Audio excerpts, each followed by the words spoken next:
Ladies and gentlemen, filming live from the Firehouse in North Manchester, Indiana, it's Good Night with Christopher Blue. Now introducing your host, Christopher Blue. Hello and welcome to Good Night with Christopher Blue. I'm Christopher Blue and we have a wonderful show for you tonight. Tonight we are interviewing a wonderful band, and then they're going to even perform a song for us after this. So let's get them out here. Tuesday Atlas. How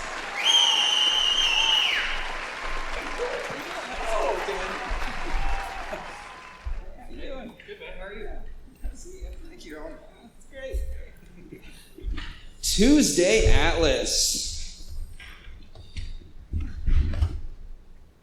How's the trip, guys? Coming in?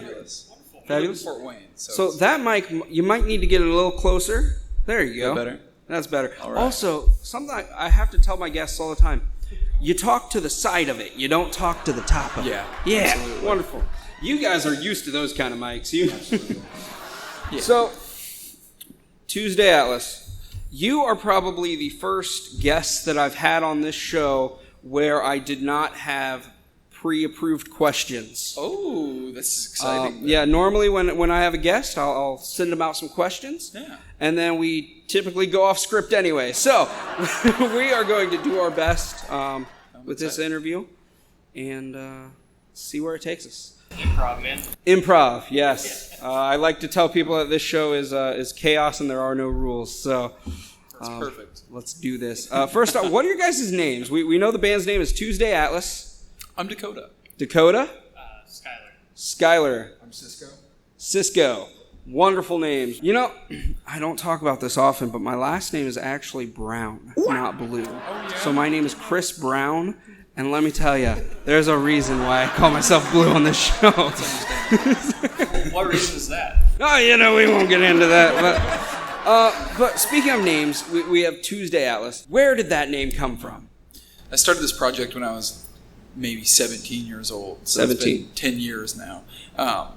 And my whole concept was to write a song for every day of the week and to get through that. So it was writing a roadmap to get through the week. So it was Tuesday Atlas because for me, at the time, the job I had, Tuesday was the hardest day to get past. Wow, okay. So that's where it started, and then I just kept it around.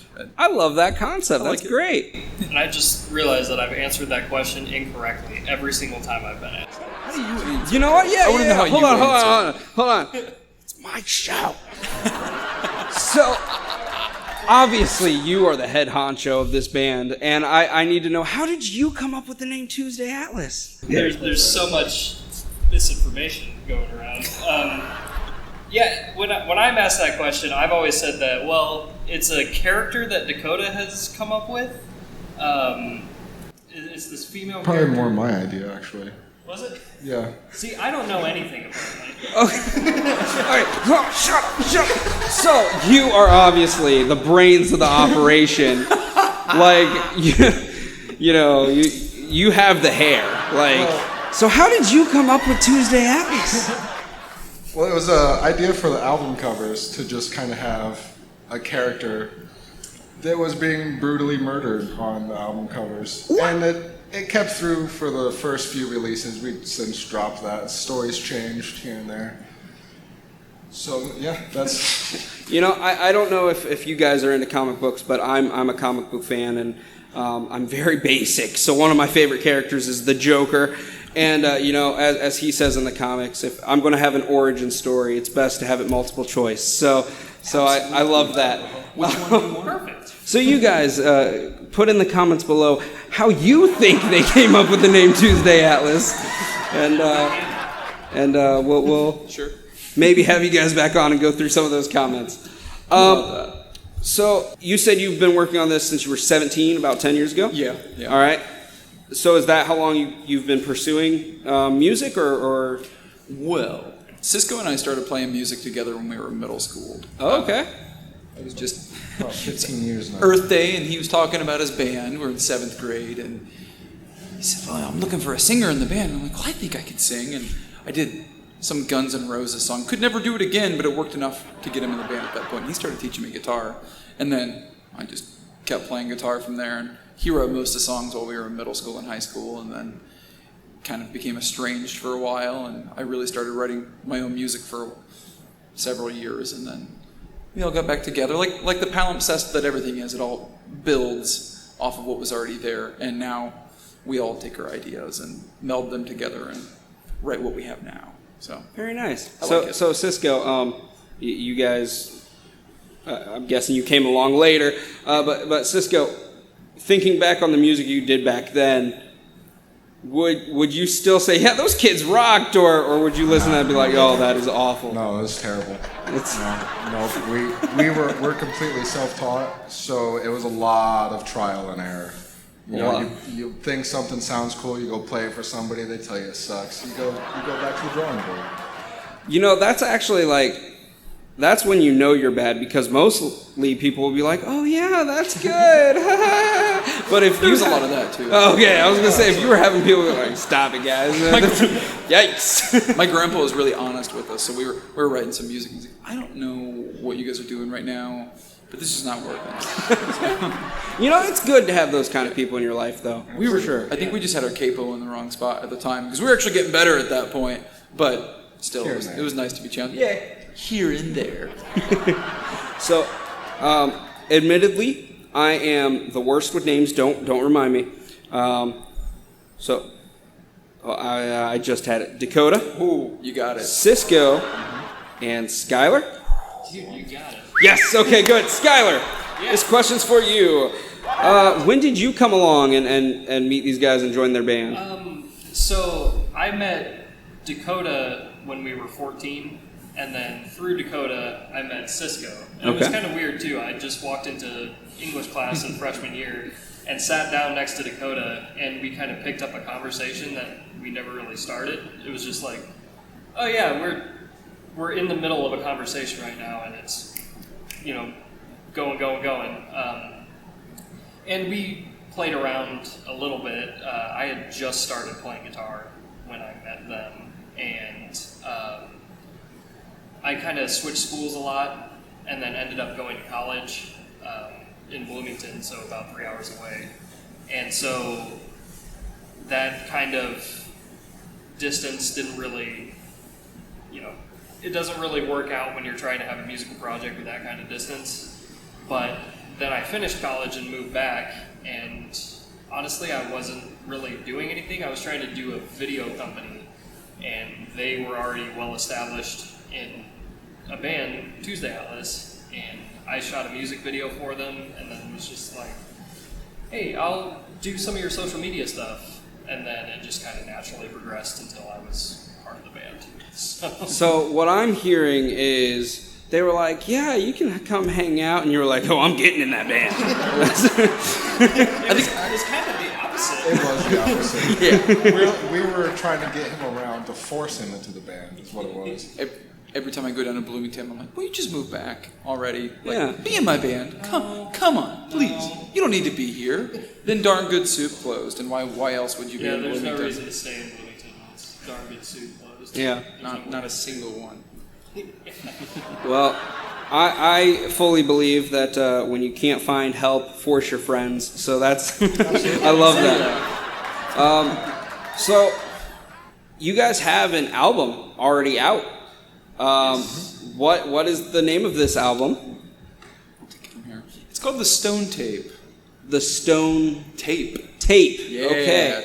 I've never seen tape made from stone, so explain that. So it's based on a paranormal concept of how high energy events get stored in the world around you, into the material around you. And we use that kind of just to sum up all of the motifs that go across the album.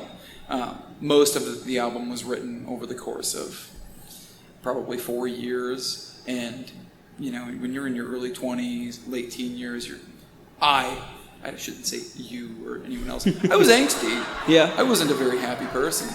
So I eventually realized, after we'd written most of this music, that there were a lot of themes in common, that it was cyclical, almost like the Stone Tape. The idea of a haunting that it kind of just replays, Mm-hmm. like it's stored there. It's a residual haunting. So we use that to sum up all of the different ideas and feelings explored on this album. So That's awesome. And how many songs? 10? There are 11. 11 songs on this album. 10 songs and an interlude. Yeah. 10 songs then. An interlude. Okay, all right. Well, you guys can go check out that album. We'll put a link in the description of this video so you guys can go check that out. Where can people find you to learn more about you guys? So we're on Facebook, Instagram. We also have our own website, TuesdayAtlas.com. It's got all of our music, all of our pictures, most of our videos. I'm still learning how to run a website, but eventually we'll have like a merch store on there and everything. But we also just recently started a TikTok, which I'm told is a good thing. It is a good thing, but I understand how hard it is to run a TikTok. Yeah, so we're doing our best in that respect. But we're always open for conversation or whatever. We love hearing from people. I've heard a lot since we released the album in July. I run all the social media, so I see all the comments and all of the messages and stuff. And we've had a lot of people reach out from Germany, and that has been very surprising and also very cool. But yeah, like I said, we're very open to meeting people and talking to people and just genuine interaction. It's awesome. So yeah, like I said, Facebook, Instagram, TikTok, website. Yeah, I'll get all the links from you, and we'll put them in the description for sure. One more question I have for you guys. You guys are about to perform for us. This song, from what I hear, is unreleased. So it has never been put on the internet before. So you guys are really giving me a treat here. It'll be the first. The first. I like that. You always remember your first. And so, this song is called Release Your Palm. Release Your Palm. I almost said it, but you're good. So, is there a story that goes with this song before we hear it, or? Yeah.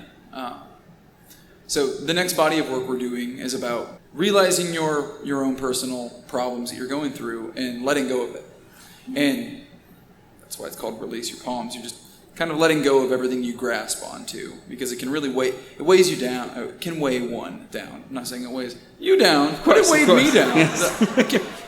I carried a lot of things with me for years that was completely unnecessary baggage, and that was my catharsis, was writing our next piece that we're going to put out hopefully in the next year at some point. But yeah, does that kind of sum it up? Yeah. I can elaborate more if you want me to. But. Well, I mean, so are you the songwriter, or do all of you kind of?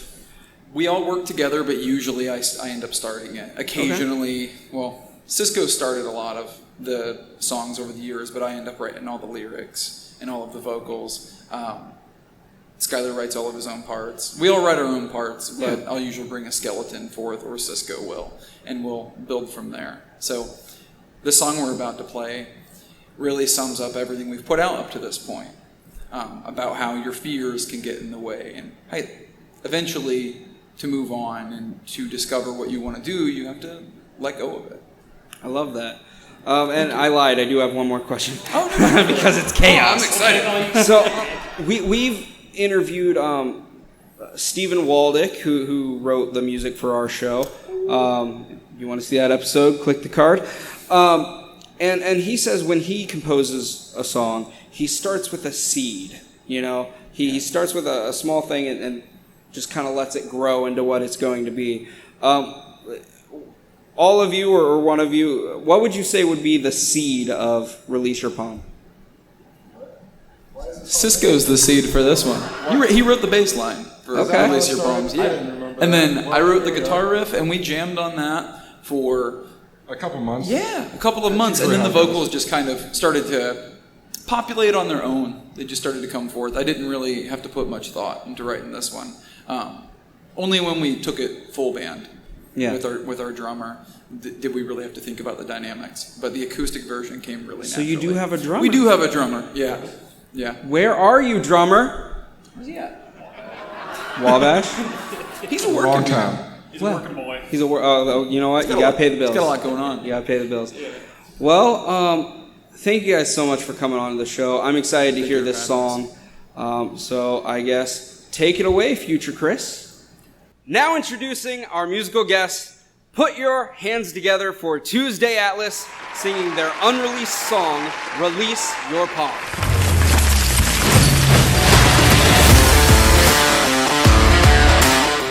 Release your palms and cut them loose.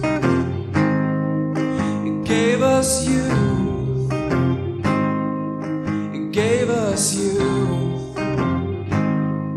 So take your palms and cut them loose. I think you knew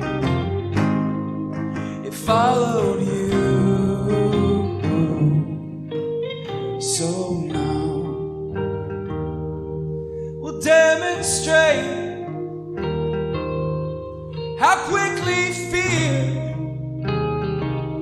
gets in the way.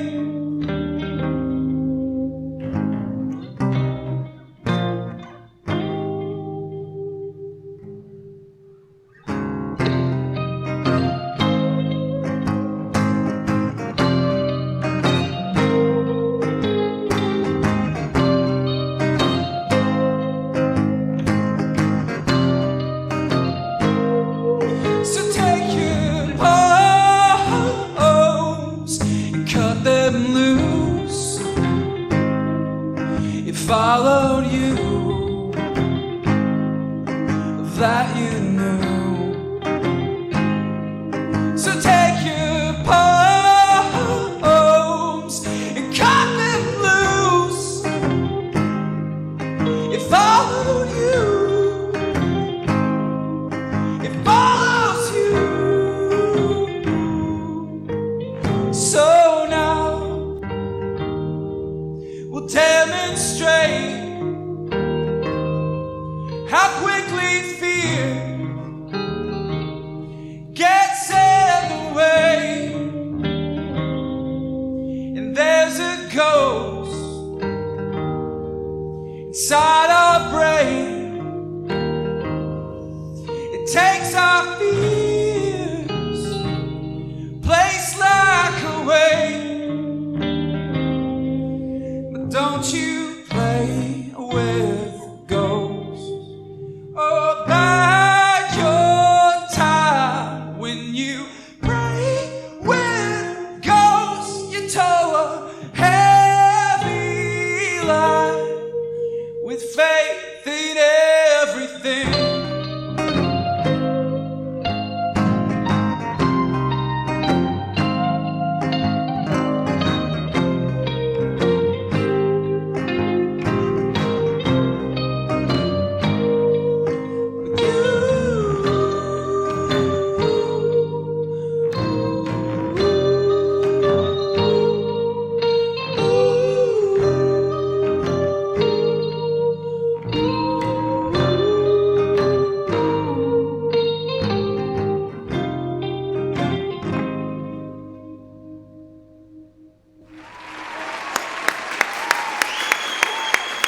Well, that's our show. Thank you guys so much for commenting, sharing, and subscribing. And don't forget to ring that bell so you get notified whenever we upload new content.